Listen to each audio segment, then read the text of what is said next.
Merangkak seperti anjing, teriak seorang staf Shalom Teknologi. Mereka sangat ingin menyaksikan bagaimana Thomas melakukan perintah mereka. Brandon menunjuk Thomas dengan tongkat listrik. Cepat, apa kau tidak dengar apa yang dia katakan? Thomas tetap tenang seperti biasa. Kebisingan dunia luar sama sekali tidak mengganggunya, nampak emosinya tidak pernah bisa diaduk sama sekali.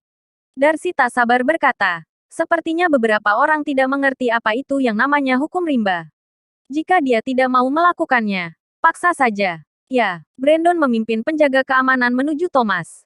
3 meter, 2 meter, 1 meter. Saat mereka mendekati Thomas dan berada pada jarak 1 meter, mereka tidak melihat Thomas melakukan apapun.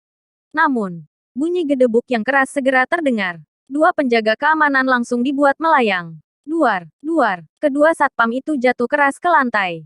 Kemudian, mereka muntah darah dan pingsan. Apa? Aula langsung menjadi sunyi. Apa yang baru saja terjadi? Aku tidak tahu. 2 orang ini badannya terhempas sebelum pingsan. Apa itu sihir? Brandon menelan ludah. Dia ketakutan. Kalian semua, serang. Para penjaga keamanan saling memandang sebelum mereka bergegas maju pada saat yang bersamaan. Mereka memegang tongkat listrik untuk menghancurkan kepala Thomas. Thomas mengayunkan tangannya dan hembusan angin kencang memaksa orang-orang itu pergi secara bersamaan. Selanjutnya, dia segera mengangkat kakinya dan hanya meninggalkan bayangan. Semua penjaga keamanan menerima tendangan di perut mereka.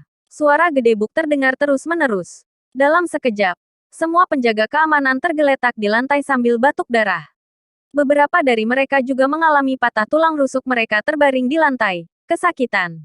Tidak ada yang bisa tertawa lagi. Mereka mulai memahami betapa seriusnya konsekuensi ketika berada di daftar hitam orang seperti Thomas ini. Thomas berjalan ke arah Brandon dan meletakkan tangannya di bahu orang ini. Sikap ini membuat Brandon sangat ketakutan sehingga kakinya gemetar. Dia segera berlutut. Tuan Mayo, saya minta maaf atas kesalahan saya. Tolong jangan pukul saya. Aku dan Scott sangat dekat.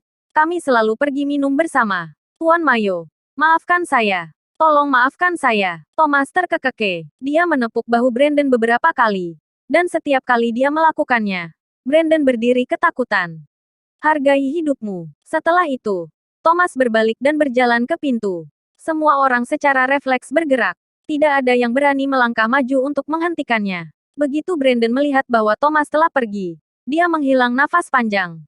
Segera setelah itu, dia berdiri dan tersenyum dingin. Thomas Mayo, kamu membuat kesalahan terbesarmu dengan tidak membunuhku hari ini. Kau tidak akan memiliki kesempatan lagi. Thomas berjalan keluar melalui pintu.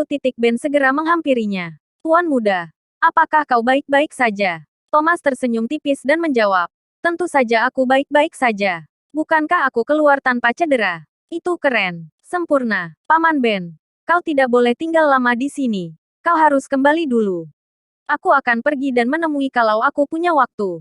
Baiklah. Saya pergi dulu. Tuan muda, tolong jaga dirimu baik-baik. Setelah Ben pergi, Thomas melangkah ke jalan sendirian.